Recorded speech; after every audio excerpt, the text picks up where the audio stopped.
Hi, welcome to the Passionate Sweater podcast. My name is Tracy. You can find me as Schnüffeltier on Ravelry and Instagram. There is a Ravelry group for the podcast. Please come over, join. Thank you so much for being here. And it's sweater recap time. I'm back in my rubber outfit, all black. I was looking for a completely black t-shirt. I couldn't find it, and my floor is very squeaky, so I'm sorry. So I decided to wear this one. It's my Yarn More t-shirt. It's from Sadie's podcast, and I've had this t-shirt for a lot of time. I mean, like 8 years, longer, not quite sure. So, sweater recap, rubber outfit, and yes, I'm saying rubber like in burglar, not in as in rubber, because that was what people heard, and that's exactly why I said it again, because that made me happy in some very weird Tracy way, because there's a movie called Guest House Paradiso. It's a British comedy from like 20 years ago, and in one scene, one of them is wearing an actual rubber outfit. And that just, you know, that connection made me smile, so I decided to do it again. So here we are for the sweater recap video. This year was not a good sweater year for me. I'm sorry for the squeaky floor, it's always like that, so you cannot see the whole pile because of how the camera is tilted, but I only knit 12 sweaters this year. And I somehow feel, in general, I didn't get a lot done this year. And I wrote it down, I made a list. I knit 12 sweaters, 16 pairs of socks, 1 blanket, and 3 other miscellaneous things. And that's not a whole lot. And I didn't read a lot, I didn't do anything a lot, so not quite sure where the time went this year, but yeah, I made 12 sweaters. I'm gonna show them to you. I'm gonna talk about them because that's what I started doing like 2 years ago, and I still enjoy doing that. So I'm not quite sure if I should get the camera a bit further back so I don't have to walk that much. Let's give this a try. I put it further away because I was feeling like I was too close to it, but I think this is better. So let's start. The first sweater I made in 2020 was a hoodie for Tim. It's this one here. The pattern is called Sapoti, and it is in a book by Carol Feller about short rows. I'm not quite sure what the book's called. Short row something. And it has 2 pockets here that he never uses for anything. And I put in a zip, and I used 2 different sock yarns held double to make this. It was really fun to knit, and I don't think he can wear it for that much longer because he is so freaking tall.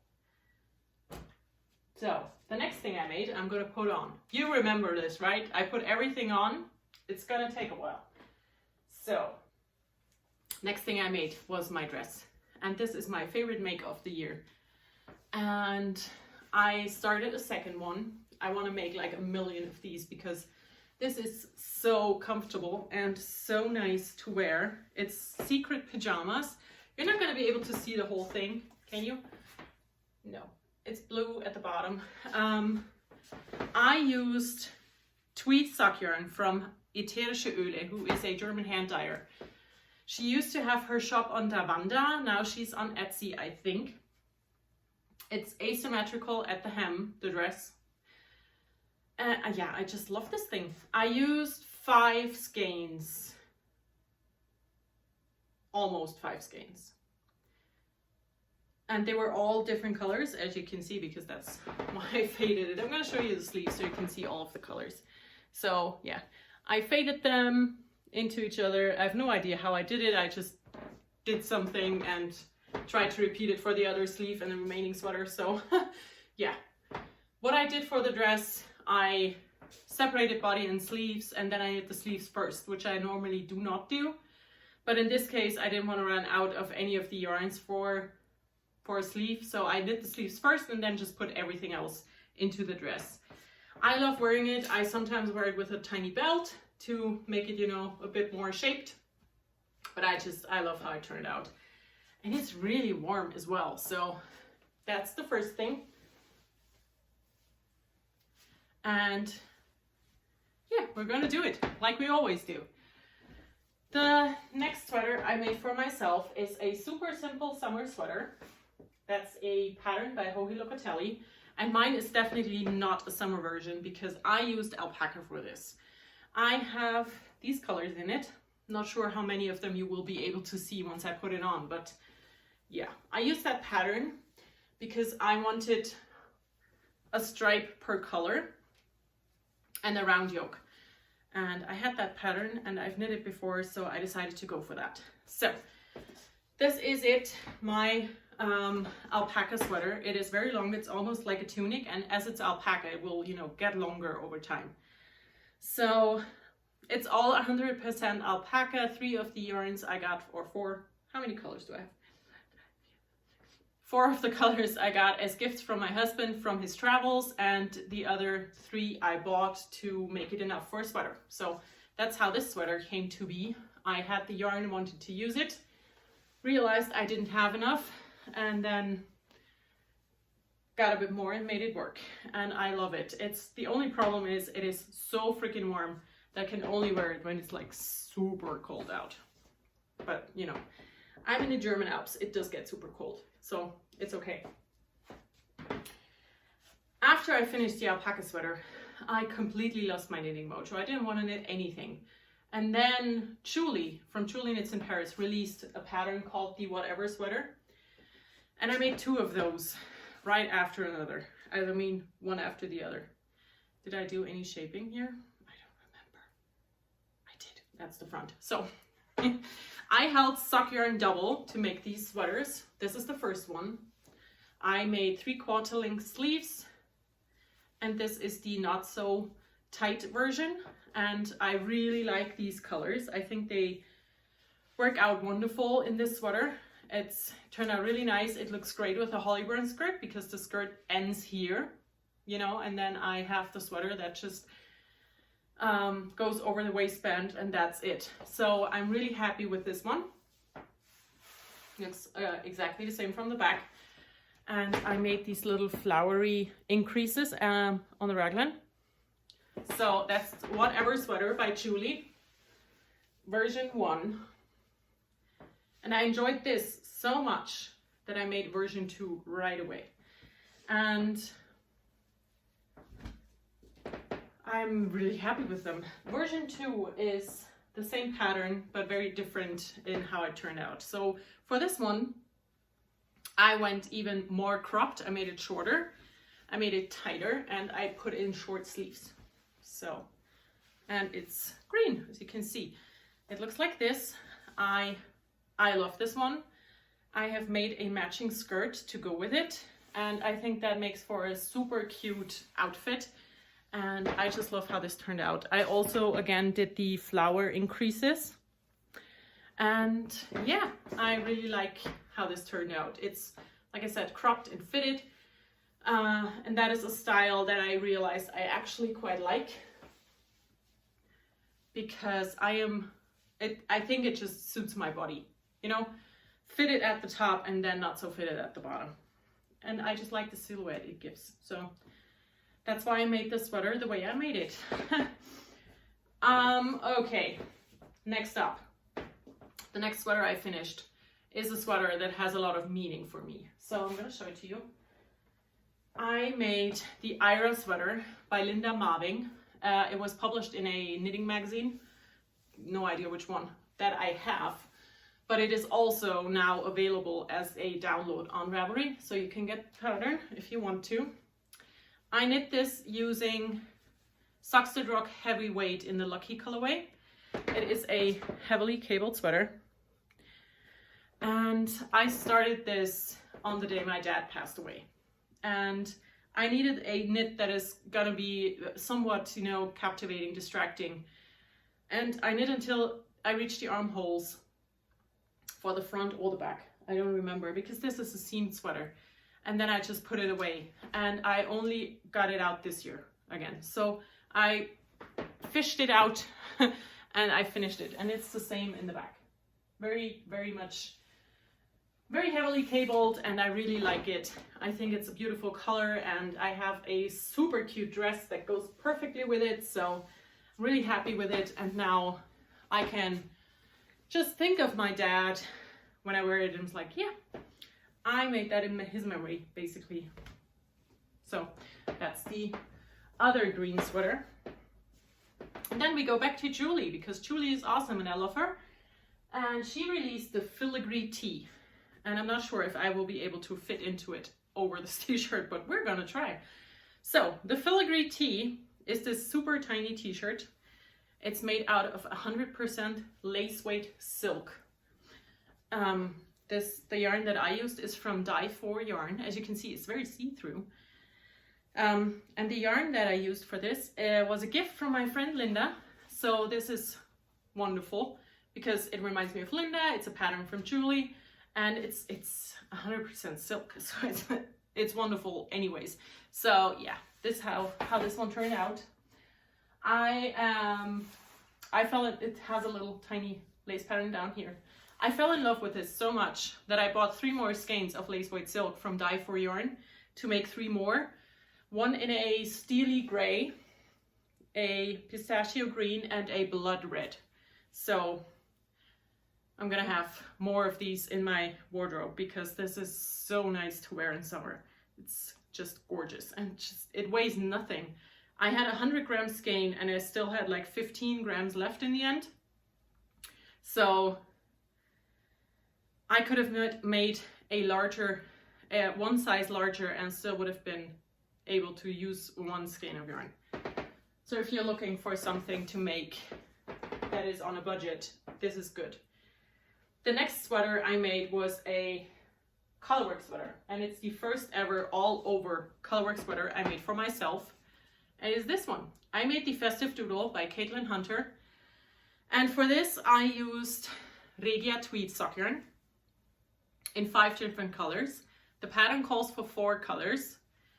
I had to use 5 because I was short on one of the colors, so I decided to just add a 5th color and make it work somehow. And the problem with this sweater, and you will be able to tell watching me getting into it, it is quite tight.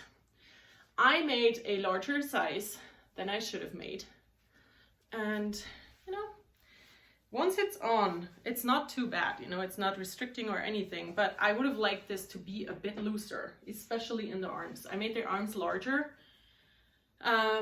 than they were supposed to be, and I did increases in the body to make it not so sausage casey. But yeah, I mean, I love it. I think it turned out nice, but I would have liked it more if it were a tiny bit bigger. So that is the Festive Doodle. Like I said, the pattern's by Caitlin Hunter. It was my first for myself all over colorwork sweater, and I'm really proud of it. Oh no, it's my second, because I made the Soldotna crop as well. So yeah. Like I said, the only thing I'm not so super happy about is the fit. Oh, ooh, great. So yeah, it's a bit of a bummer, but I also really like it, so I'm not quite sure what to think of this sweater yet. I'm still on the fence. So now, the Festive Doodle I made in like August, I think. So we're already at the end of the video. The next thing I made was a vest for Tim, and I used the leftovers from my husband's what's the word? Montrealer? The Montrealer, yes, that's the word. I made that last year for my husband for Christmas, and I had 1 full skein of the gray left and a leftover, and leftovers from all the colors that I used. So I decided to put it into a vest for Tim, and he wears this a lot because this yarn here is Rowan Fine Art Aran weight, I think it's called, and it has alpaca and mohair in it, so it is super warm, and he wears this all the time. So yeah, I use the leftovers, and it's a very useful little thing. The next thing I made is another sweater that I made with yarn that I got from Linda, and in a similar color. So I made a Love Note by Tinka Knits.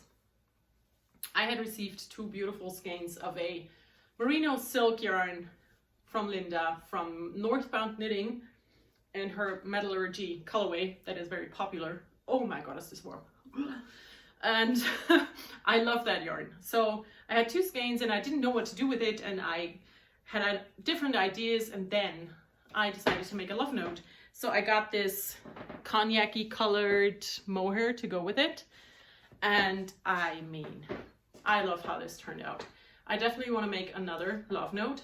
I have the yarn ready, and I'm debating leaving out the lace pattern because I just feel like this could look great in a just solid as well, you know?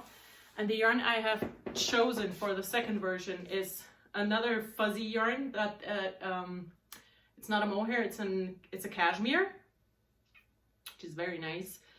I'm gonna hold it together with 2 strands of a lace weight cashmere that I also have in my stash. So I'm gonna knit myself a cashmere sweater because I want to.